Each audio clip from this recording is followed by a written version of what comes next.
한 번도 두려움을 느껴보지 않는 분들이 계십니까? 난 두려움을 느낀 적이 없어요. 한 분도 안 계시죠?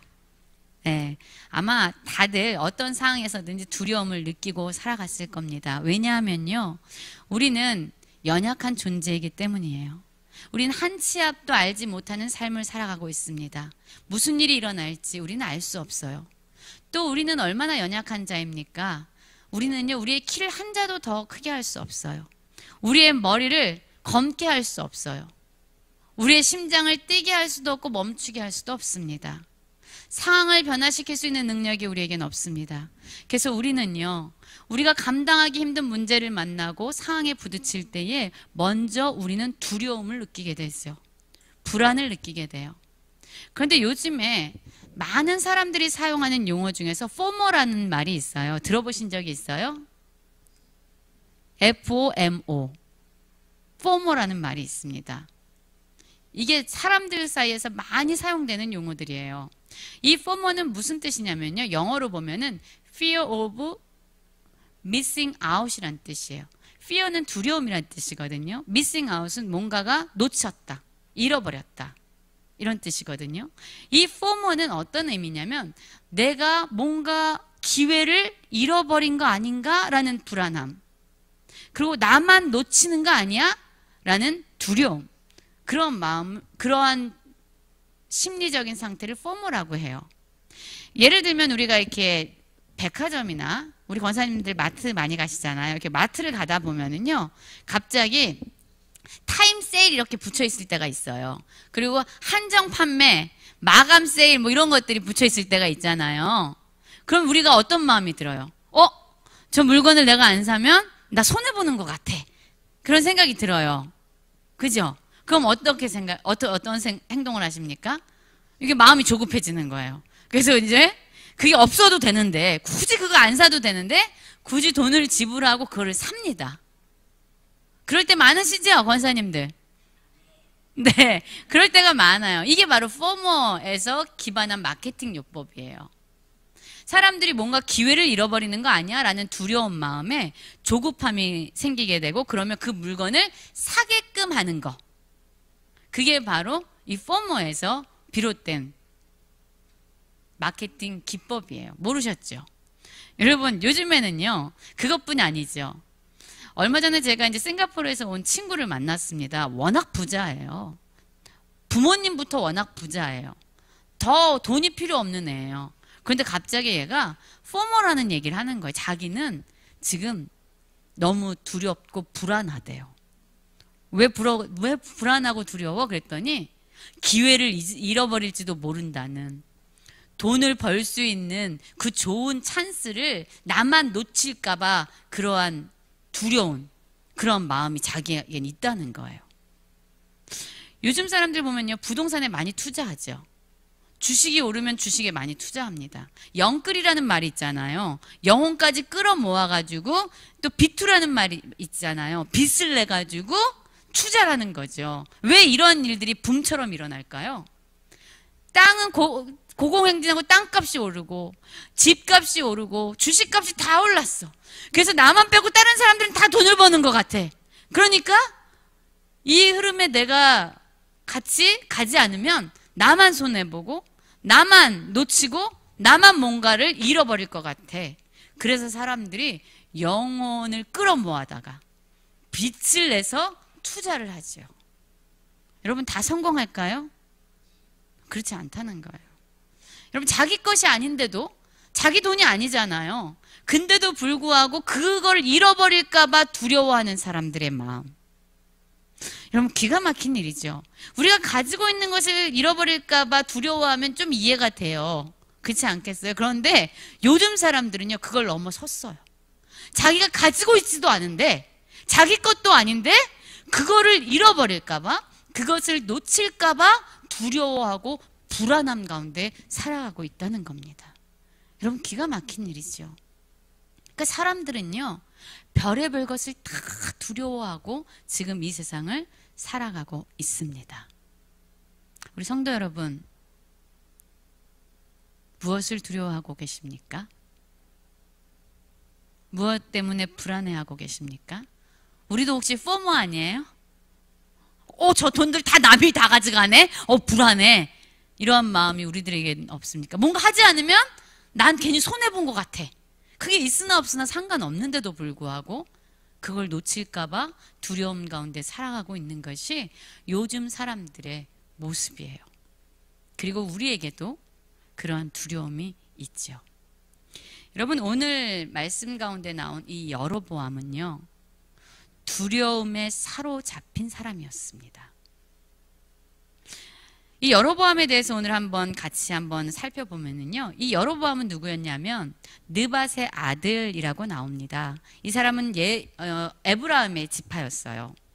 이 사람은요, 다윗 가문의 사람도 아니었고 왕족도 아니었습니다. 그냥 용사였고, 어떻게 하다가 그가 부지런하게 일하는 것을 솔로몬 왕이 보고요, 그를 인정하고 그를 요셉 지파를 강제 노역하는 일에 감독자로 세운 거예요. 그래서 그가 솔로몬의 신하가 되어서 이 요셉 지파들이 일을 잘하고 있는지 그들을 감독하는 책임관이 됩니다. 그러던 어느 날이었어요. 이 여로보암이 예루살렘을 나가고 있는데 아이야라는 선지자를 만나게 돼요. 그런데 갑자기 선지자가요, 자기가 입고 있었던 그 새 옷을 갑자기 찢어요. 몇 조각으로 찢냐면 12조각으로 찢는 거예요. 그리고 10조각을 이 여로보암한테 딱 주면서 하나님께서 너를 이스라엘의 왕으로 세우실 것이다. 솔로몬이 나의 말을 듣지 아니하고 그가 내 앞에서 정직히 행하지 아니하고 내가 보기에 악을 행하여서 내가 그를 심판하는데 솔로몬 때가 아니라 그 아들의 때, 르호보암의 때에 내가 나라를 둘로 나누고 너에게 10지파를 주고 이스라엘의 왕이 되게 해줄 거야 라고 이야기를 하는 거예요. 여러분, 지금 여로보암이 지금 그 얘기를 들었어요. 어땠을까요? 자격도 없는데? 나 왕족도 아닌데? 나 다윗의 가문도 아닌데? 나에게 10지파를 주시고 나를 이스라엘의 왕이 되게 하신다고?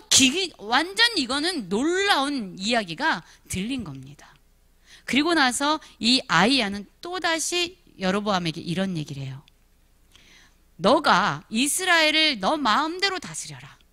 그러나 내가 보기에 나의 뜻대로 행하고 내가 너에게 명령한 모든 것을 순종하면 내가 다윗에게 그러한 것처럼 너의 나라를 견고하게 세워줄 것이고 그리고 이스라엘을 너에게 주어 그 이스라엘을 세워줄게 라고 약속까지 같이 해주시는 거예요. 여러분, 얼마나 신났을까요? 엄청나죠? 그런데 이 소식이요, 솔로몬 귀에 들어간 거예요. 왕이 있는데 또 왕이 세워지면 어떻게 되겠어요? 잡아 죽이겠죠. 그래서 여로보암이 두려워가지고 솔로몬을 피해서 애굽에 가서 살게 됩니다. 솔로몬이 죽기까지 기다린 거예요. 그리고 솔로몬이 마침내 죽었다라는 이야기를 듣고 여로보암은 다시 이스라엘로 돌아오게 된 거예요. 그런데 솔로몬의 아들 르호보암이 이제 왕이 됐잖아요. 근데 애가 어리석었어요. 백성들은 솔로몬이 우리를 너무 강제 노역을 시켜서 힘들었으니까 우리를 좀 편하게 해주십시오라고 백성들이 얘기했는데, 아니다! 나는 너희를 더 힘들게 하고 너희에게 더 강한 노역을 시킬 거다라고 얘기하니까요, 백성들이 이 르호보암에게 등을 돌리고 다 여로보암을 왕으로 세우고 그를 쫓기 시작한 거예요. 10지파가 지금 다 여로보암에게 붙었고, 진짜 여로보암은요, 하나님이 말씀하신 것처럼 북이스라엘의 가장 첫 번째 왕으로 추대되는 일이 일어난 거예요. 여러분, 지금 이 여로보암이 왕이 된 게 누구의 은혜입니까? 자기가 노력해서 그래요? 자기가 뭔가 좋은 신분의 출신이었기 때문이에요? 아무것도 아니었어요. 그냥 하나님의 은혜였습니다.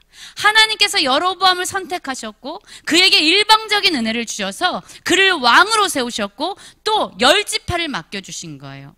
여러분, 이 10지파는요 남유다 르호보암이 다스리는 지파보다 훨씬 많은 백성이었어요. 여러분, 남유다는요 광야와 같이 땅이 황폐됐지요. 그런데 북이스라엘은 그렇지 않았어요. 기름지고요 아주 옥토와 같은 땅이었습니다.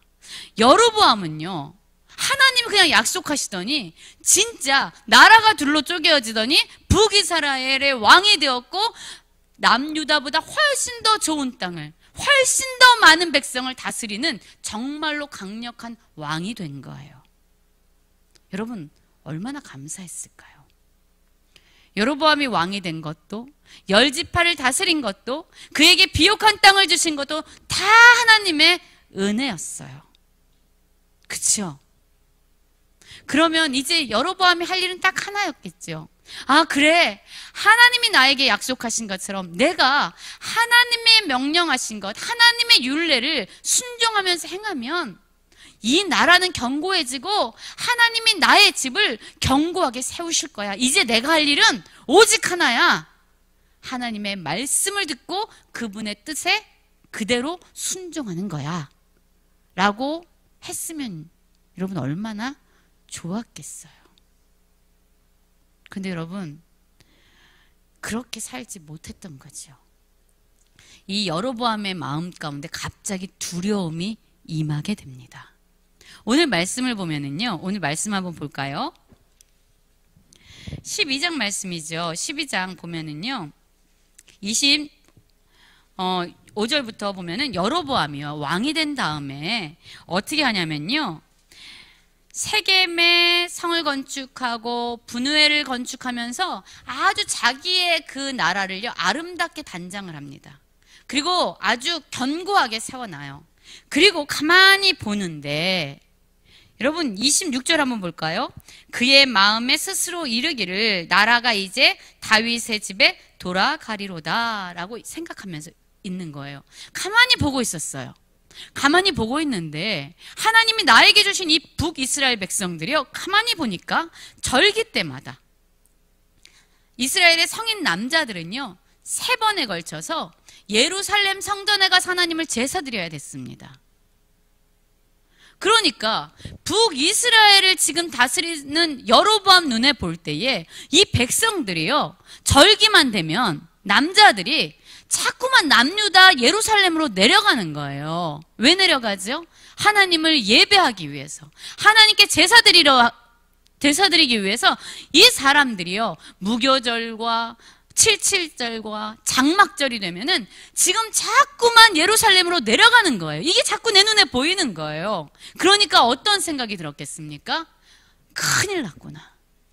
이 이스라엘 백성들이, 내가 다스리는 이 백성들이 자꾸만 저 예루살렘으로 내려가다 보면은 그들의 마음이 바뀌어서 이제 나를 죽이고 르호보암 왕을 섬기겠다고 저로 다 내려가서 돌아가겠구나. 안 되겠다 라는 생각이 그의 생각 가운데 들어온 거예요.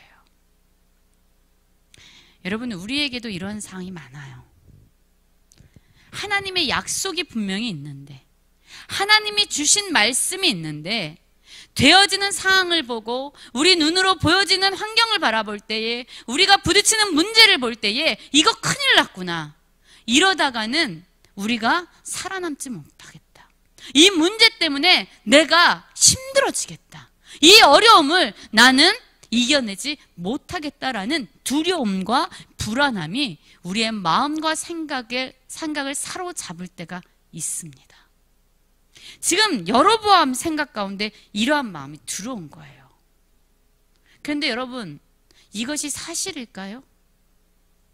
지금 많은 백성들이 예루살렘으로 내려가서 정말로 내려가다 보면은 그들의 마음이 변해서 나를 버리고 르호보암을 왕으로 섬길까요? 하나님이 미리 약속해 주셨잖아요. 여로보암아, 내가 너의 집을 견고하게 세울 거야. 내가 다윗을 견고하게 세운 것처럼 내가 너를 견고하게 세울 거야. 내가 이스라엘을 다스릴 수 있도록 너의 왕권을 견고하게 세워줄 거야 라고 말씀해 주셨어요. 근데 조건이 있죠. 그 조건이 무엇이었습니까? 네가 나의 명령에 순종하고 내 눈에 보기에 합당한 길로 행하면 내가 그 일을 해줄 거야 라고 말씀하셨어요. 그런데 여러분, 여로보암의 눈에 하나님이 보이지 않고 상황이 더 커 보이자, 그리고 자기에게 지금까지 은혜를 주셔서 왕이 될 수 없는 자기를 왕위로 세우시고, 진짜 돌아보니까 하나님 말씀하신 것 하나도 안 이루어진 것이 없이 자기가 왕이 되고 이스라엘은 두 나라로 분열되어지고 자기에게 10지파를 주신 그 하나님, 모든 것이 하나님이 주신 것이었어. 그러니까 하나님이 지키시고 하나님이 보호하시고 하나님이 돌보실 거야. 왜냐하면 여로보암은 하나님의 은혜를 경험했던 사람이기 때문이에요. 그의 삶을 통해서 하나님이 어떠한 분인지, 하나님의 신실하심과 전능하심을 이미 경험했기 때문이에요. 그래서 그가 할 일은요, 이제 하나님의 약속을 믿고 그대로 순종하면서 살기만 했으면 됐던 거지요. 그런데 여러분, 눈에 보이지 않는 하나님을 바라보는 것이 그렇게 쉬운 일이 아닙니다. 우리가 부딪히는 문제가 우리를 사로잡고 우리를 힘겹게 하고 돌아가는 상황이 우리에게 불길하게 되어질 때, 여러분, 그럼에도 불구하고 나를 지키시는 하나님의 말씀을 의지하는 것이요, 결코 쉬운 일이 아닌 거죠. 상황이 하나님보다 더 커 보이고 하나님의 말씀보다 내 생각이 앞장서 나가기 시작할 때, 여러분, 우리는 두려움에 사로잡히게 되는 거예요. 우리도 그러한 경험 많으시죠? 하나님의 말씀이 있는데 그 말씀을 신뢰하지 못하고 눈에 보여지는 상황과 문제가 우리 삶에 더 커 보일 때, 하나님의 말씀을 기억하지 못하고 오히려 내 생각이 너무나도 커지고 많아질 때, 여러분, 우리는요, 두려워지고 불안해지게 돼요. 그런데 이 두려움 앞에서 과연 우리는 무엇을 선택하며 살아갈 것인가? 이 두려움 앞에서 우리는 어떻게 반응할 것인가가 아주 중요한 문제입니다. 여러분, 성경을 보면은요, 성경에는 두려워하지 말라는 말씀이요, 365회에 걸쳐서 기록되어져 있어요.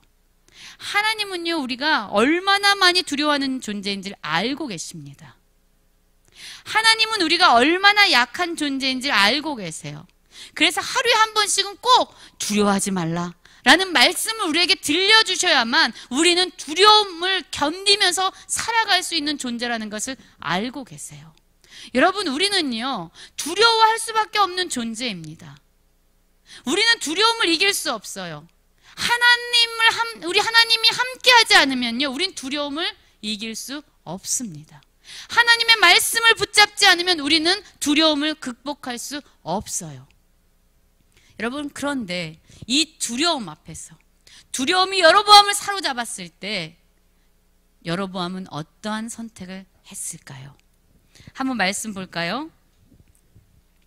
26절을 보면 이렇게 얘기하고 있습니다. 이에 계획하고 두 송아지를 만들고 무리에게 말하기를, 너희가 다시는 예루살렘에 올라갈 것이 없도다. 이스라엘아, 이는 너희를 애굽 땅에서 인도하여 올린 너희들의 신이다 라고 말하고 있습니다. 여러분, 이 여로보암은 이제 하나님의 은혜를 잊고요, 하나님을 잊어버렸어요. 하나님의 약속의 말씀을 잊어버렸어요. 그러니까 이제 무엇만 남았어요? 두려움만 남았잖아요. 그러니까 이 여로보암이 선택한 방법은요, 어떻게 해서든지 백성들을 하나님의 성전 예루살렘에 내려가서 예배드리지 못하도록, 제사드리지 못하도록 차단하는 것이 그가 할 수 있는 최고의 방법이었어요. 여러분, 얼마나 어리석은지 몰라요. 하나님이 분명히 말씀하셨거든요. 너가 내 말대로 행하면 내가 너를 견고하게 세워줄 것이다 라고 말한 그 쉬운 방법을 버리고, 그는 열심으로 자기의 왕권을 지키기 위해서, 하나님이 주신 것인데, 하나님이 지켜주실 것인데, 자기 방법으로, 자기 생각으로 왕권을 지키기 위해서 이스라엘 백성들이 예루살렘에서 내려가서 하나님께 예배하는 모든 길을 차단하기로 결심한 것입니다. 여러분, 우리가요, 우리의 삶에 모든 것을 주신 하나님의 은혜를 잊어버리면요, 우리가 가지고 있는 그 모든 것이 하나님으로부터 주어진 것이다라는 그 사실을 잊어버리면요, 이제 하나님은 우리의 삶에 장벽이 되고 장애물이 되어지기 시작합니다. 지금 여로보암은요, 은혜의 하나님을 잊어버리자 하나님은 내 왕권을 무너뜨리는 장벽이었고 장애물에 불과했습니다. 그래서 그가 열심히 한 방법은 무엇이냐면요, 금송아지를 2개 만드는 일이었어요. 그리고 베델과 단에 세워두었어요. 그리고 백성들에게 얘기합니다. 야, 뭐하러 수고롭게 예루살렘 성전까지 내려가냐? 그럴 것 없다. 굳이 거기까지 안 내려가도 돼. 여기 단에도 너희들을 구원한 신을 세워두었고 베델에도 세워두었다. 그러니까 여기서 하나님을 예배해라 라고 이야기한 것이에요. 여러분, 그것뿐만 아니에요. 또 어떤 일을 합니까? 하나님이 레위 자손을 통해서만 대제사장, 제사장들을 세울 수 있도록 하셨는데, 여로보암은요, 하나님의 뜻, 하나님의 기준, 그런 거는 필요 없었어요. 내 입맛에 맞으면요, 아무리 천박한 사람이라 할지라도 그를 제사장으로 세웠던 거예요. 그리고 하나님께서 7월 15일을 하나님이 절기로 세우셨는데, 그는 8월 15일로 날짜를 변경해서 하나님께 제사하는 절기로 삼아버립니다. 여러분, 두려움이 임할 때 우리가 행하는 일들이에요. 우리도 어쩌면요, 그런 두려움 가운데 살아갈 수 있습니다. 이런 생각하잖아요. 사람들 보면은 그러잖아요. 아니, 헌금을 왜 이렇게 많이 해? 그 헌금하다가 나 쪽박 차겠어. 아니, 왜 이렇게 시간을 들여서 하나님을 예배해? 하나님 예배 드리는 그 시간 다 들이다가 우리 자식 성적 내려가고 나 시험에서 떨어지겠어. 아니, 뭘 그렇게 하나님의 진리의 말씀을 들어? 그거 하다가 우리는 사람들에게 인정받지 못하고 사람들이 무시하고 거절할지도 몰라 라는 두려움 가운데 우리는 살아갈 수 있어요.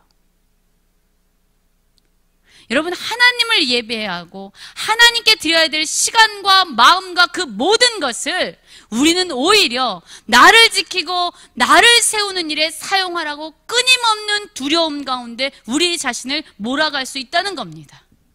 그러면서 우리는 하나님을 예배하고 있다, 하나님을 섬기고 있다라고 얘기하면서 어쩌면 우리는 우리 자신을 지키기 위해서 우상을 숭배하는 그 길로 나아가고 있을 수 있다는 거예요. 여러분, 지금 여로보암을 보십시오. 베델과 단에 송아지를 두고 세웠어요. 그리고 그는요, 하나님이 세우신 절기를 다 무너뜨리고 자기 마음대로 하나님께 나아가서 제사 드리도록 했습니다. 33절을 볼까요? 그가 자기 마음대로라고 말하고 있어요. 그는 지금 하나님을 버리고 자기 생각에 사로잡히고 자기 마음대로 하나님의 모든 기준을 파해버리고 자기 뜻대로 살아가는 자가 되었습니다. 왜지요? 두려움을 이기는 방법이 바로 그것이라고 생각했기 때문이에요. 여러분, 우리는요, 너무나도 많은 문제와 너무나도 많은 상황 가운데서 살아갑니다. 지금 두려워하는 문제들이 있죠. 어떤 분은 재정의 문제로, 어떤 분은 자녀의 문제로, 어떤 분은 직장의 문제로, 어떤 분들은 관계의 문제로, 어떤 분은 인정받지 못할까 봐 체면의 문제로 여러 가지 두려움이 우리 가운데 다가오고 있습니다. 여러분, 그때 이 두려움이 임할 때 우리가 기억해야 되는 것이 있어요. 우리에게 주신 그 모든 것은요, 시간이든 자녀든 소유든 관계든 직장이든 그 모든 것은요, 받을 자격이 없는 우리에게 주신 하나님의 은혜로 부여받은 것들이에요. 여러분, 이러한 것들을 지키는 것은요, 우리의 힘과 우리의 생각을 의지하는 그 방법이 아니에요. 우리는 어쩌면 하나님의 말씀보다 내 생각을 의지하는 것이 더 안전하다라고 믿을 때가 있습니다. 그러나 하나님은 그렇게 말씀하지 않습니다. 두렵냐? 이 상황이 두렵냐? 이 문제가 두렵냐? 내가 너의 삶에 부어준 은혜를 기억하라고 말씀합니다. 자신의 말씀을 한순간도 잊지 아니하시고 신실하게 이루시는 하나님의 신실함과 전능함을 기억하라고 말씀합니다. 그리고 하나님께서 우리에게 주신 언약의 말씀을 기억하라고 말씀합니다. 너가 가장 안전하게 살 수 있는 길, 그것은 너의 방식대로 세상의 원리대로 살아가는 것이 아니라 나의 약속의 말씀을 믿고 내 말씀대로 순종하며 살아갈 때에, 내 눈에 합당한 삶을 살아갈 때에 내가 너를 견고하게 하고 내가 너를 축복하고 내가 너를 강건하게 세울 것이다 라는 그 말씀을 기억해야만 합니다. 여러분, 시시때때로 우리에겐 두려움이 임하고 있잖아요. 어떻게 살아가고 있어요? 그 두려움의 상황 가운데서 하나님 말씀보다 내 생각이 앞설 때 여러분, 우리는 실패합니다. 그 두려움 상황 가운데서 하나님보다 상황이 더 크다라고 여겨질 때 우리는 실패합니다. 여러분, 하나님은요, 이 여로보암을 어떻게 끊임없이 언급하시는지 압니까? 북이스라엘의 왕들이 죄의 길로 갈 때마다, 그들이 하나님을 거역하고 대적할 때마다 하나님이 끊임없이 말씀하시는 구절이 있어요. 그가 느밧의 아들 여로보암의 길로 행하여, 이렇게 말씀하세요. 끊임없이 여로보암의 길이 언급되어지고 있습니다. 20번 이상 말씀에서 언급되어지고 있어요. 그 여로보암의 길이 무엇입니까? 우리가 두려움에 사로잡힐 때에 나는 과연 상황보다 문제보다 하나님을 더 바라보고 있는가? 두려움이 우리를 사로잡을 때에 나는 과연 나에게 부어주셨던 하나님의 은혜를 기억하고 있는가? 나는 과연 내 생각보다 하나님의 말씀을 믿고 의지하며 살아가고 있는가? 여러분, 그러한 선택의 기로에서 우리는 결정해야만 할 것입니다. 하나님의 말씀을 붙잡고 두려움이 우리를 삼키려 할 때에 하나님을 기억하고 하나님이 주신 은혜를 기억하고 우리에게 더 좋은 것을 주시겠다고, 우리를 돌봐주시겠다고, 우리의 모든 필요를 채워주시겠다고, 우리를 가장 선한 것으로 인도해 주시겠다고 말씀하시는 그 하나님의 말씀을 기억함으로 여전히 믿음의 길로, 순종의 길로 나아가는 우리 모두가 되어지길 원합니다. 여러분, 우리는 두려움을 극복할 수 없어요. 그러나 우리와 함께 하신 하나님을 바라보고 그분의 말씀 가운데서 두려움을 이겨내는 모든 성도님들 되시기를 간절히 기도하겠습니다.